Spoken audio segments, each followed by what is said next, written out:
L'Allemagne vole au secours de ses entreprises électro-intensives. À l'issue d'une réunion du comité de la coalition au pouvoir à Berlin, les leaders des différents partis ont annoncé jeudi soir la mise en place d'un prix subventionné de l'électricité pour les industriels.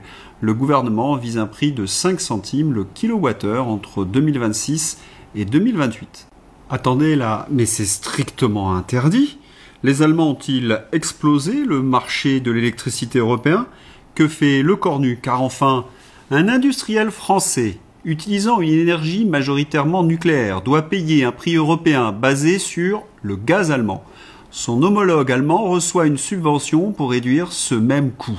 Double pénalité française, taxe nationale plus prix marginal européen, double avantage allemand, subvention plus flexibilité de l'État. On parle donc de dizaines de millions d'euros par site et par an de handicap compétitif, potentiel pour la France, si elle ne met pas en place un mécanisme équivalent.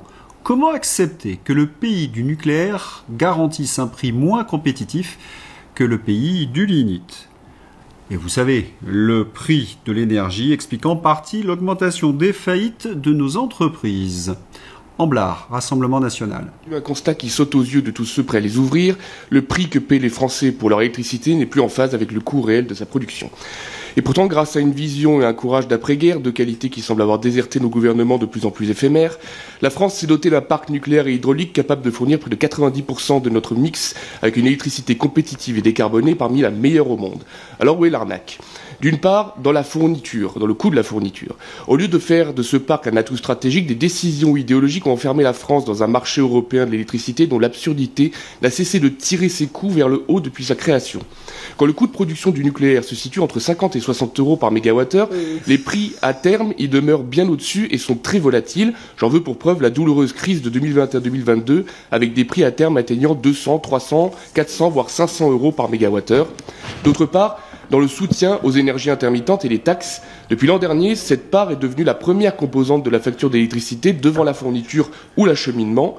Outre une TVA abusivement élevée pour ce qui est pour autant caractérisé dans le Code de l'énergie comme un produit de première nécessité, 10 à 12% de la facture finale proviennent de l'accise sur l'électricité qui finance la perfusion continue des énergies intermittentes à coût de milliards d'euros. Mises bout à bout, toutes ces gabegies font que les Français paient aujourd'hui en moyenne leur électricité 5 fois plus cher que le coût de production du nucléaire. Et le résultat est doublement catastrophique, une perte de compétitivité pour nos entreprises et une pression insupportable sur le pouvoir d'achat des ménages. L'électricité doit redevenir un atout stratégique et non un handicap économique. Cela implique donc 3 décisions politiques majeures. Premièrement, baisser les prix de l'électricité, évidemment, les baisser en rompant avec le dogme européen du merit order qui a aligné 75% du temps les prix spot de 2024 sur ceux du gaz et fait perdre à la France son avantage compétitif. Les baisser en rétablissant une tarification nationale régulée, fondée pour l'essentiel sur le coût de production de notre mix nucléaire et hydraulique amorti, et les baisser en réduisant immédiatement la TVA sur l'électricité, mesure du programme de Marine Le Pen, et je suis bien content que vous la réappropriez. Deuxièmement, garantir des contrats stables et compétitifs sur le long terme à nos entreprises pour permettre la réindustrialisation. Et troisièmement, investir massivement dans des capacités pilotables décarbonées, nucléaire, hydraulique, biomasse, pour sécuriser notre approvisionnement futur.